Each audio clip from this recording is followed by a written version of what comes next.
Nasarawa State Governor Abdullahi Sule has confirmed the bombing of herdsmen and their cattle on the border between Nasarawa and Benue states. Herdsmen had reportedly retrieved their cows in Benue to return to Nasarawa State when bombs exploded at their camp. Governor Sule says the tension in the area has been giving him sleepless nights.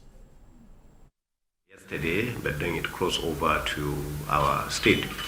It had to do with some Fulanis that actually got to rescue their cows, and after rescuing the cows, there was a bomb blast at the area where they gathered their cows to bring them back into Nasarawa State. As a result of that, I have been on it all night, trying to resolve the matter with Chief of Defense Staff, Mayor Allah, Wild Stroke, and all the security agencies, including our Commissioner of Police. So both Deputy Governor and Commissioner of Police are on their way to Doma right now to ensure that we continue to douse the tension that may generate as a result of this.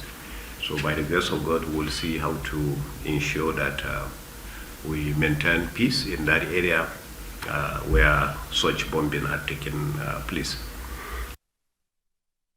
Well, earlier, I spoke with the Nasarawa State Governor on the latest developments. We're now joined by the Governor of Nasarawa State, Abdullahi Sule, for more on this developing story. Thank you so much, Mr. Governor, for joining us on the news tonight. We do commiserate with the people of Nasarawa State and, of course, with the government on this unfortunate incident. But what more can you tell us about this alleged bombing of herders in your state?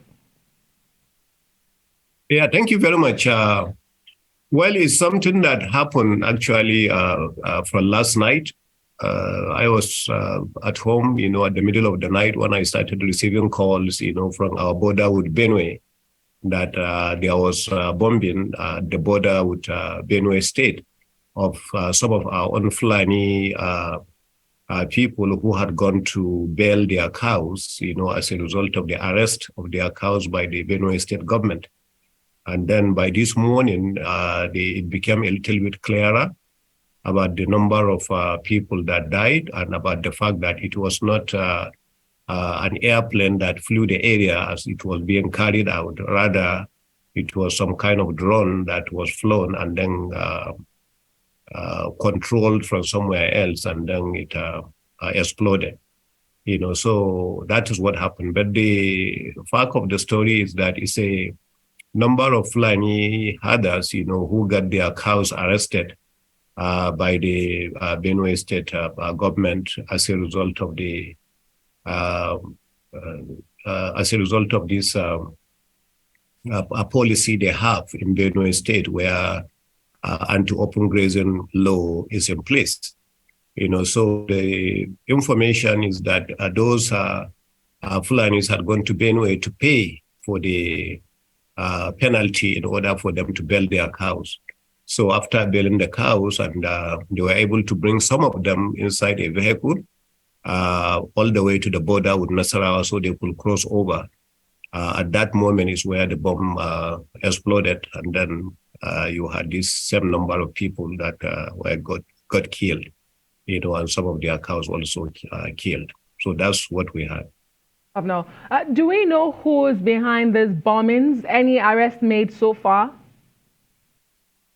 It will be very difficult to arrest anyone at the moment because the whole place at that moment was in total disarray. And then, as I said, the rumors earlier where the Air Force actually carried out the bombing, but right now we got to understand that there was no Air Force airplane that flew the area. So instead, it was a drone, that flew the area and dropped the bomb. Now, we have no idea, whatsoever up till this moment. I have been talking to my colleague in Benue State, Governor Otom, and he said he didn't know anything about it. I spoke with all the security agencies, around, and none of them is claiming knowing anything about it. So there is nobody who is claiming responsibility for the drone bombing. Great. Mr. Governor, this is coming barely a week. You reiterated the effectiveness of the National Livestock Transformation Program, the NLTP, bringing peace to Nasarawa State between herders and farmers. Do you think this has anything to do with the program and the success of the program? I don't know, and it's too early to say, but now that you brought that up, that's the whole essence of the program in the first place. You know, what we have been trying to do was to ensure that we provide enough ranching area, you know, for all our cattle breeders, you know, all our Fulani citizens in Nasarawa State, so that they can move their cows to those kind of locations and avoid the arrest in the first place. You know, so that's the whole thing that we are doing. So, but there are still a lot of cattle breeders, you know, all around the state that are still going around with open grazing. And it is as a result of the open grazing that sometimes, according to the Benue state government, they cross into their border. And once they cross into their border, they arrest the cows. So in the process of going to get those cows released is where we now run into these kind of challenges. And that's what happened actually last night. Mr. Governor, can you tell us, are you confident, do you have any assurances if this is a one-off or it's something likely to recur? As you share a border town with a state that has anti-grazing, open grazing law, and you have the NLTP in place, is this the first time this is happening? Any assurances that it will not recur, or do you fear that it will happen again? Well, it's very difficult actually to say whether anything like this is a one-off or it will happen again. But one thing I can tell you is that I have been speaking with my colleague from Benue, the Benue state governor, and he said he has nothing to do with it. Therefore, I have to believe him when he says he has nothing to do with it. In addition, in fact, he has taken one other step. Just about 30 minutes ago when I spoke with him, he said that they still have a certain number of cows, over 200 of them arrested. And in humanity, and as a result of what has just happened, that he will release all those cows without paying any penalty to the owners of those cows involved, you know, because of what has just happened. So that's to tell you, I don't know, you know, depending on who has done this and who will claim responsibility for it, it's very difficult to say whether it's one-off or it's likely going to happen again. Mr. Governor, are you getting any support from the federal government at this point after this incident? What is in place in terms of security and safety of the people in that area at the moment? Well, I've not gone to the federal government seeking for any support yet. So far, what we have always done is to ensure that the state is calm and the people who are angry, you know, do not get upset to the level of attacking some other people. You know, in Nasarawa State, we have this problem constantly. Every time the Fulanis get unfair treatment from Benue, they cross over to Nasarawa and they attack the thief community, which happens to be more of Benue State indigents. That's the way they see them, when in reality we have thief indigents here in Nasarawa State. So the first thing I try to do every time we have something like this, instead of looking for help from the federal government, we try to do what we can do on our own. You know, so we have met with the families of this afternoon, and our traditional rulers also were there. Emir of Lafia was there. Andoma of Doma, whose local government was affected, was there when the funeral prayers were carried out for the deceased. You know, so, and then we met with the Hardos, you know, that's the Fulani traditional rulers in the area. And I'm meeting with them also in the morning again tomorrow, you know, in order to continue to pacify them. And every little assistance we can give from there, we usually give before we go to the federal government. So we are doing what we can. And I have not so far approached the federal government seeking for any assistance outside the assistance for security, you know, which is something that I talk directly with the security agencies and I try to seek for assistance from them in order to protect the area. The commissioner of police had been wonderful also here in the state. You know, he was at the venue of the funeral prayers, and he also assisted in ensuring that he pacifies the Hardos and the other victims, you know, in order for us to have peace in the area. And for clarity's sake, Mr. Governor, can you provide us with details of casualties, those affected? What is the extent of the damage we're looking at? Again, it's very difficult to say. The reason why I say that is because you start getting different kinds of numbers, okay?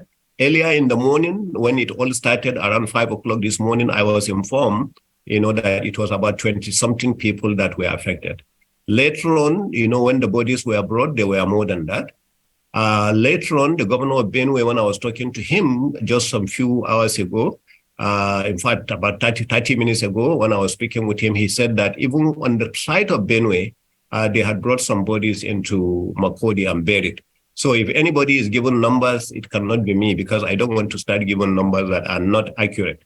Right now, it's very difficult. We don't know the number of people that were affected. Once again, we commiserate with the people of your state, of course, with the government. But before we let you go, Mr. Governor, let's talk about something that concerns your state as well. And that's the amendment of the 1999 Constitution as it has to do with the local government autonomy, the financial autonomy of the local governments. Your state is also one of those states that did not pass the bill on concurrence with the National Assembly. Why is that so? Well, in Nasarawa State, we already have it practically. We have it in place. The moment the federal government came up with it, we adopted it in Nasarawa State. And it happened to be from the same period that I was coming into office. I came into office on May the 29th, 2019. And from June 2019, we started implementing full autonomy of the local government councils. And we had actually allowed them to manage their resources on their own.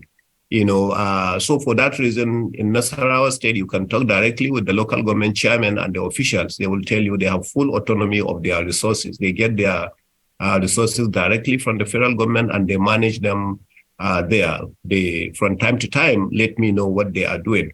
Now, on the part of the assembly and the judiciary, that is in fact where the issues even are. The judiciary has continuously decided not to be too much into it because according to them, what they are getting from Nasarawa State government today is better than what the autonomy will give them. So for that reason, they are not too quick into trying to implement that. And the House of Assembly, of course, we have always given them the free hand to do that. So for us in Nasarawa, as far as the executive is concerned, we believe in the autonomy. We think it is the right way to go. And for the local government, we have already started implementing from the day I came into office. Thank you so much. Abdullahi Sule is the governor of Nasarawa State. Thank you so much for your time on Newsnight. We do appreciate it.